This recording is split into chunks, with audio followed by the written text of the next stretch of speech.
अस्सलाम वालेकुम first year. आज हमारा लेक्चर नंबर 19 है। हम तारीख़ अरब के हवाले से देख रहे थे, जिसमें हमने नबी करीम सल्लल्लाहु अलैहि वसल्लम की पैदाइश से लेकर उनकी बेसत तक, फिर उसके बाद आज हम देखेंगे उनकी बेसत से लेकर हिजरत हबशा। आप नबी करीम सल्लल्लाहु अलैहि वसल्लम के सामने बुत जो थे, जब उनकी पूजा हो रही थी या उनके मुख्तलिफ जो उनके रसूम थी वो सारी उनके सामने जब अदा होती थी, तो नबी करीम सल्लल्लाहु अलैहि वसल्लम जो है वो इस चीज़ को ज़ाती तौर पे ना तो उनको पसंद करते थे, ना उन्हें ये चीज़ अच्छी लगती थी। और इसके लिए आप क्या करते थे कि गारे हिरा में चले जाते, वहाँ जाके आप अल्लाह के साथ हम कलाम होते या अल्लाह की जो इबादत और रियाजत जो है वो उसमें मशगूल हो जाते। और ये जो कोहे हिरा है या पहाड़ है, वो तकरीबन मक्का से 3 या 3.5 किलोमीटर के फासले पर है, जहाँ जहाँ पर गार में आप चले जाते और अपने साथ कुछ अपनी चीज़ें जो ज़रूरत की थी वो ले जाते और वहाँ बैठकर आप अल्लाह के ज़िक्र में मशगूल हो जाते। इसी दौरान आपकी ये सारा भी सिलसिला जारी था।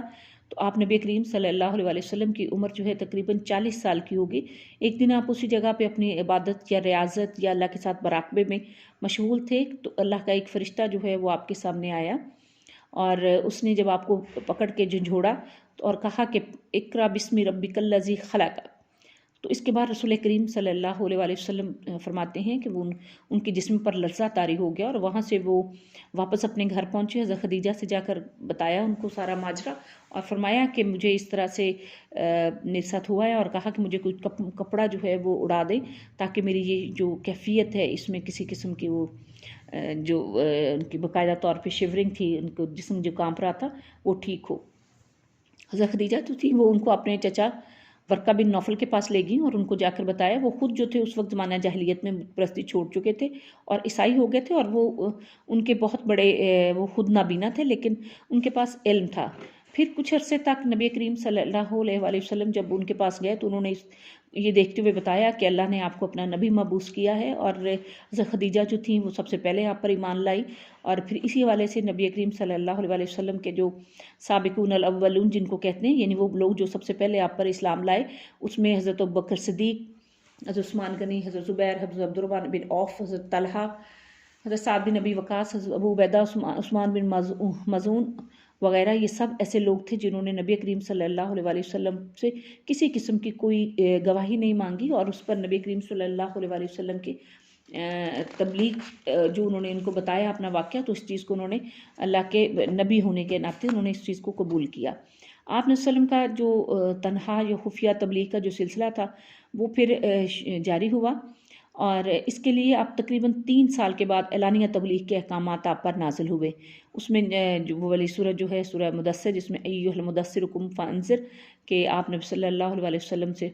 ने खड़े होकर कहा अय्युहल मुदस्सिर कुम फअंज़िर, कि ए चादर ओढ़ने वाले खड़े हो जाओ और डरो। और उसके बाद फिर अल्लाह ताला की तरफ से आपने बाकायदा जाकर लोगों को जमा किया और उन पर अपने अल्लाह का पैगाम जो था वो उनके सामने बयान किया। बहुत सारे लोग जो थे वो आपके पैगाम पर जो थे वो उन्होंने इसको कबूल कर लिया, लेकिन बहुत सारे ऐसे लोग थे जो कि इस चीज़ को कबूल नहीं कर पा रहे थे, और उन्होंने इस चीज़ को नबी सल्लल्लाहु अलैहि वसल्लम की इस बात को नहीं माना और वहाँ से चले गए। मुसलमानों पर जुल्म और सितम जो है वो इसी से उसका आगाज़ हो गया। हज़रत बिलाल वगैरह की तरह, हज़रत सुमैया, ज़ुनैरा और लुबैना भी नबी सल्लल्लाहु अलैहि वसल्लम की तरह उन पर भी आपके उनका मशक़ सितम बनी।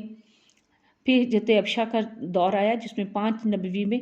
नबी करीम सल्लल्लाहु अलैहि वसल्लम ने उनको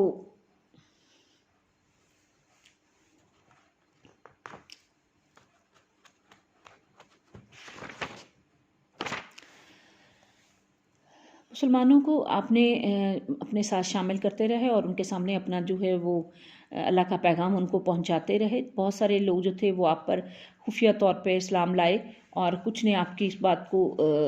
रद्द किया, और वो लोग जो थे वो बाकायदा तौर पर आपके साथ शामिल ना हुए। नबी करीम सल्लल्लाहु अलैहि वसल्लम पर जो जुल्म सितम करने वाले लोग थे, उनमें एक तो ये था कि उनको अपने आबा अजदाद पर बहुत ज़्यादा वो फ़ख्र या तफ़ाख़ुर की वजह से या बुत परस्ती जो थी उसकी वजह से, और उनकी जो मुख्तलिफ़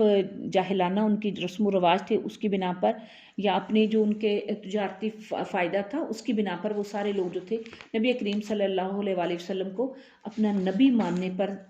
जो थे वो रज़ामंद नहीं थे। इंशाल्लाह ताला अगले लेक्चर में हम देखेंगे कि नबी करीम सल्लल्लाहु अलैहि वसल्लम पर कौन कौन लोग जो थे वो ईमान लाए और फिर किस तरीके से ये सिलसिला जो है वो आगे चला।